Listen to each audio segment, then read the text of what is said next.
In the beginning, God created the heavens and the earth. The earth was without form and void, and darkness was over the face of the deep, and the Spirit of God was hovering over the face of the waters.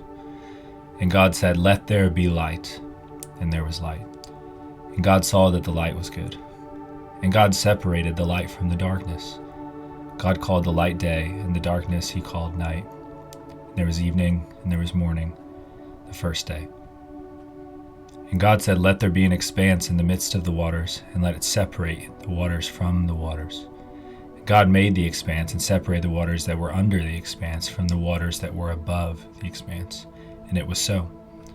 And God called the expanse heaven. And there was evening, and there was morning, the second day. And God said, "Let the waters under the heavens be gathered together in one place, and let the dry land appear." And it was so. God called the dry land earth, and the waters that were gathered together he called seas. And God saw that it was good. And God said, "Let the earth sprout vegetation, plants yielding seed, and fruit trees bearing fruit, in which is their seed, each according to its kind, on the earth." And it was so. The earth brought forth vegetation, plants yielding seed according to their own kinds, and trees bearing fruit, in which is their seed, each according to its own kind. And God saw that it was good. And there was evening, and there was morning, the third day.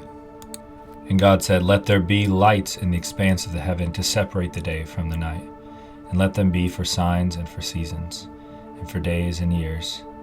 And let them be lights in the expanse of the heavens to give light upon the earth." And it was so. And God made the two great lights, the greater light to rule the day, and the lesser light to rule the night, and the stars. God set them in the expanse of the heavens to give light on the earth, to rule over the day and over the night, and to separate the light from the darkness. And God saw that it was good. And there was evening, and there was morning, the fourth day. And God said, "Let the waters swarm with swarms of living creature, and let the birds fly above the earth across the expanse of the heavens." So God created the great sea creatures and every living creature that moves, with which the waters swarm according to their kinds, and every winged bird according to its kind. And God saw that it was good. And God blessed them, saying, "Be fruitful and multiply, and fill the waters and the seas, and let the birds multiply on the earth." And there was evening, and there was morning, the fifth day. And God said, "Let the earth bring forth living creatures according to their kinds, livestock and creeping things, and the beasts of the earth according to their kinds." And it was so. And God made the beasts of the earth according to their kinds, and the livestock according to their kinds, and everything that creeps on the ground according to its kind. And God saw that it was good. Then God said, "Let us make man in our image, after our likeness, and let them have dominion over the fish of the sea, and over the birds of the heavens, and over the livestock, and over all the earth, and every creeping thing that creeps on the earth." So God created man in his own image. In the image of God he created him. Male and female he created them. And God blessed them and said to them, "Be fruitful and multiply, and fill the earth and subdue it, and have dominion over the fish of the sea, and over the birds of the heavens, and over every living thing that moves on the earth." And God said, "Behold, I have given you every plant yielding seed that is on the face of all the earth, and every tree with seed in its fruit. You shall have them for food. And to every beast of the earth, and to every bird of the heavens, and to everything that creeps on the earth, everything that has the breath of life, I have given every green plant for food." And it was so. And God saw that everything that he had made, and behold, it was very good. And there was evening, and there was morning, the sixth day. Thus the heavens and the earth were finished, and all the host of them. And on the seventh day God finished his work and all that he had done, and he rested on the seventh day from all his work that he had done. So God blessed the seventh day and made it holy, because on it God rested from all his work that he had done in creation. These are the generations of the heavens and the earth when they were created, in the day that the Lord God had made the earth and the heavens. When no brush of the field was yet in the land, and no small plant of the field had yet sprung up, for the Lord God had not caused it to rain on the land. And there was no man to work the ground, and a mist was going up from the land, and was watering the whole face of the ground. Then the Lord God formed the man of the dust from the ground and breathed into his nostrils with the breath of life. And the man became a living creature. And the Lord God planted a garden in Eden in the east, and there he put the man whom he had formed. And out of the ground the Lord made to spring up every tree that is pleasant to the sight and good for food. The tree of life was in the midst of the garden, and the tree of the knowledge of good and evil. A river flowed out of Eden to the water of the garden, and there it divided and became 4 rivers. The name of the first was Pishon, and it was that great that flowed around the whole land of Havilah, where there is gold. And the gold of that land is good. Bdellium and onyx stone are there. The name of the second river is Gihon, and it is the one that flowed around the whole land of Cush. And the name of the third river is the Tigris, which flows east of Assyria, and the fourth river is the Euphrates. The Lord God took the man and put him in the Garden of Eden to work it and keep it. And the Lord God commanded the man, saying, You may surely eat of every tree of the garden, but the tree of the knowledge of good and evil you shall not eat. For in the day that you eat of it you shall surely die. Then God said, It is not good that the man should be alone. I will make him a helper fit for him. Now out of the ground the Lord God had formed every beast of the field and every bird of the heavens, brought them to the man to see what he would call them. And whatever the man called every living creature, that was its name. And the man gave name to all the livestock, and to all the birds of the heavens, and to every beast of the field. But for Adam there was not a helper found fit for him.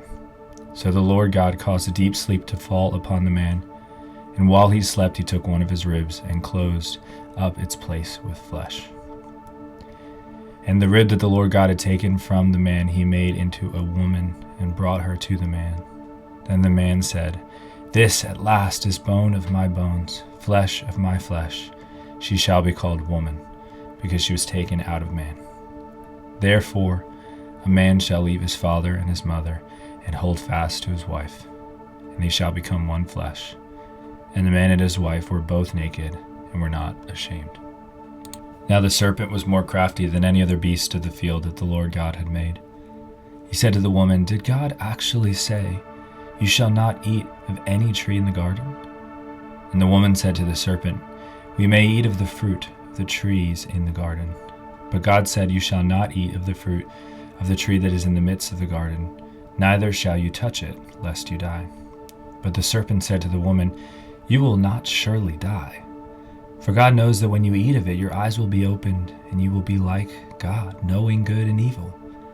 So when the woman saw that the tree was good for food, and that it was a delight to the eyes, and that the tree was to be desired to make one wise, she took of its fruit and ate, and she also gave some to her husband who was with her, and he ate. Then the eyes of both were opened, and they knew that they were naked. They sewed fig leaves together, and they made themselves loincloths. And they heard the sound of the Lord God walking in the garden in the cool of the day. And the man and his wife hid themselves from the presence of the Lord God amongst the trees of the garden. But the Lord God called to the man and said to him, Where are you? He said, I heard the sound of you in the garden, and I was afraid because I was naked, and I hid myself. He said, Who told you that you were naked? Have you eaten of the tree of which I commanded you not to eat? The man said, The woman whom you gave to be with me, she gave me the fruit of the tree, and I ate. Then the Lord God said to the woman, What is this that you have done? The woman said, The serpent deceived me, and I ate. The Lord God said to the serpent, Because you have done this, cursed are you above all livestock and above all beasts of the field. On your belly you shall go, and the dust you shall eat all the days of your life. I will put enmity between you and the woman, and between your offspring and her offspring. He shall bruise your head, and you shall bruise his heel. To the woman he said, I will surely multiply your pain in childbearing. In pain you shall bring forth children. Your desire shall be for your husband, and he shall rule over you. And to Adam he said, Because you have listened to the voice of your wife, and have eaten of the tree of which I commanded you, you shall not eat of it. Cursed is the ground because of you. In pain you shall eat of it all the days of your life. Thorns and thistles it shall bring forth for you. And you shall eat the plants of the field. By the sweat of your face you shall eat bread, till you return to the ground. For out of it you were taken, and for you are dust, and to dust you shall return. Then the man called his wife's name Eve, because she was the mother of all living. And the Lord God made for Adam and for his wife garments of skins, and clothed them. Then the Lord God said, Behold, the man has become like one of us in knowing good and evil. Now lest he reach out his hand and take also of the tree of life and eat and live forever. Therefore the Lord God sent him out from the Garden of Eden to work the ground from which he was taken. He drove out the man, and at the east of the Garden of Eden he placed the cherubim and a flaming sword that turned every way to guard the way to the tree of life. Genesis 1 through chapter 3. This is the word of the Lord.